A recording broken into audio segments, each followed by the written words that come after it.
Today we've got your full in-depth review of the Sigma 85mm F1.4 DG DN ART lens for Sony E mount cameras. Is this the new 85mm king? Let's find out.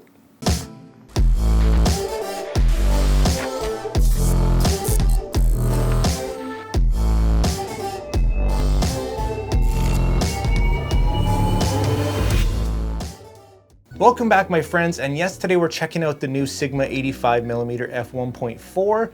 This little guy is making some waves, and for good reason. We're going to break apart this lens and everything that you need to know about it to figure out whether or not you should be considering it. If you haven't seen one of my videos, my name's Stefan Malloch. I do a lot of photography and filmmaking news, reviews, and tutorials, so if you do enjoy this type of content, you like this video and it helps you out, consider hitting that like and subscribe button and join the community. About this lens though, here's some specs to get you going. And who do I recommend this lens for? Well, this is a higher end lens and it's going to be tailored toward professionals. This lens has a lot going for it, and for the price compared to some of the more expensive lenses actually might surprise you. So as usual, we'll be diving right in and checking out the build and features. So let's have a look at what comes in the box. And you will notice a nice long 7-year warranty on top here. Looking inside, you'll find your typical paperwork. Being an art series lens, you get a nice little case, and inside that you'll find just the lens and a lens hood.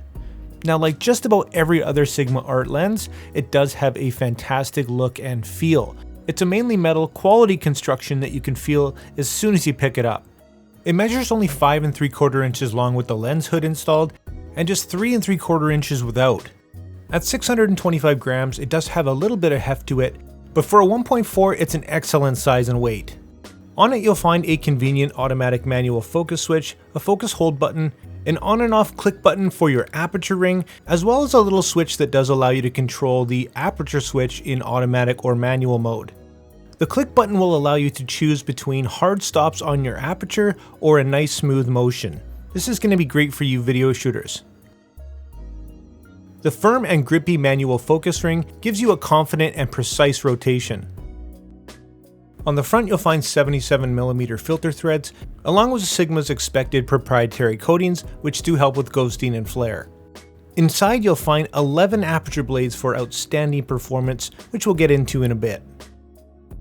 On the back of the lens, you'll find a nice fitting metal mount with a firm little rubber gasket that helps with weather sealing. All in all, when it comes to the size, build, and features of this lens, it's incredibly well made, engineered, and thought out, and I give it 5 stars.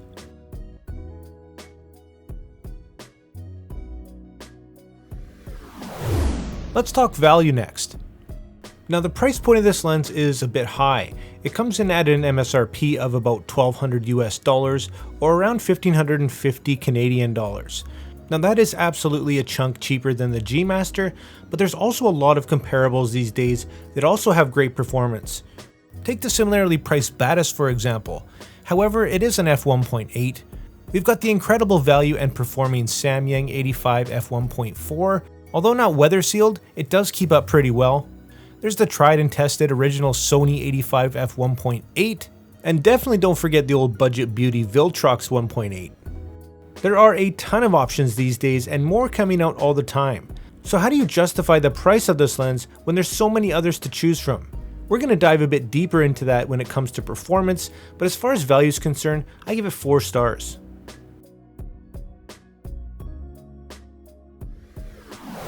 So now let's dive right into performance next and have a look starting with the autofocus of this lens. I have to say, I really wasn't blown away, and this may be because of early firmware, but I found it to be a little bit inconsistent. It hunted a little bit, and in terms of eye autofocus, it wasn't very accurate.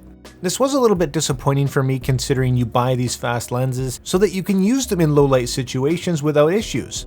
Now, of course, I am stress testing these in low light wide open, and there is a little bit of room for error, but I do hope this Sigma does do a bit of a firmware update in the future to maybe address this issue. For you video guys, it's also worth noting that as you see here, this lens does suffer from some focus breathing. However, manual focus pulls and the overall experience is very nice, smooth, and accurate. Now let's have a look at some examples to show you exactly where this lens shines. Optically, this lens is just amazing, and the size and the weight of this thing means it's just a marvel of engineering. The beautiful fast f1.4 is going to give you an incredible shallow depth of field, and I just love the 85mm focal length because it's just so flattering for a number of things.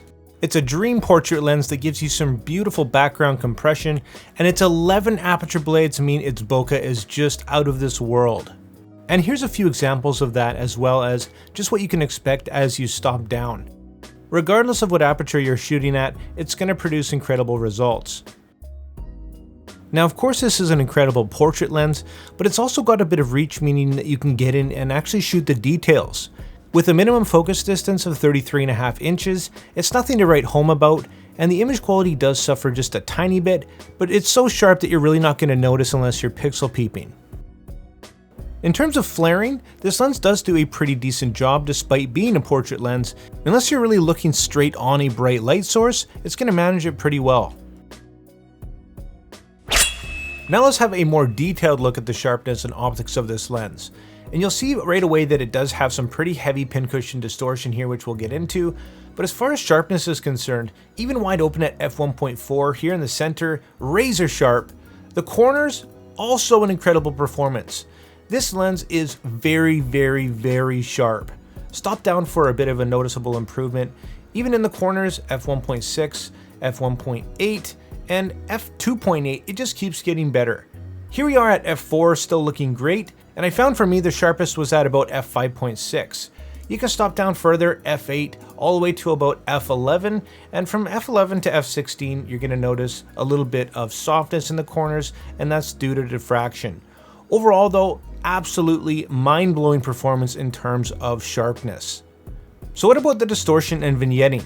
You will notice that yes, there is some distortion here, and at this point there's no profile correction for me in Lightroom, although you can bet that in a few weeks it's going to be here, and it's going to fix this problem with just one click of a button. And I guess this is just going to be the trade-off of having something so sharp, so small. There had to be some trade-off. But overall, it's not a really big deal for me. You can either have your in-camera correction turned on, or just use Lightroom and fix it up really quickly. As far as vignetting is concerned, it's going to be a little bit present there, especially wide open here. Stop down to about f1.8 to see it pretty much completely disappear.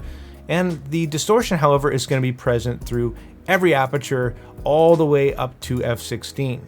So again, in no way a deal breaker, the sharpness is phenomenal, and the overall performance of this lens is pretty darn good, with the exception for me, with a little bit of tweak needed in the low light performance of the autofocus system.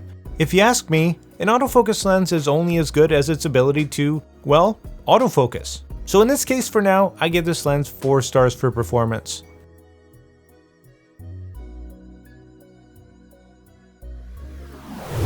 So wrapping up, with a few tweaks to the firmware, I think this lens could be an incredible replacement for the much more expensive G Master. It's pretty much everything we're looking for, amazing optics in a perfect tiny package with great build quality. As always, here's all my personal pros and cons for you, and overall, I give this lens a solid 4 stars. If you're a subscriber, you also know that I like to rate things on a scale from never think about again to consider to definitely buy. And in this case, if you're not on a budget looking for a high-end 85 that you can take anywhere with you that's incredibly sharp, well, I'd strongly consider this one. Make sure you drop all your questions and your comments about this lens down below, and if you're ready to pick it up if you want to buy this lens, I'll drop affiliate links down in the description for you as well. If you like this video, it helped you out and you want to see more just like it, make sure you hit that like and subscribe button and join the community, and like always, make mistakes, be yourself, and get out there and take some more pictures. See you next time.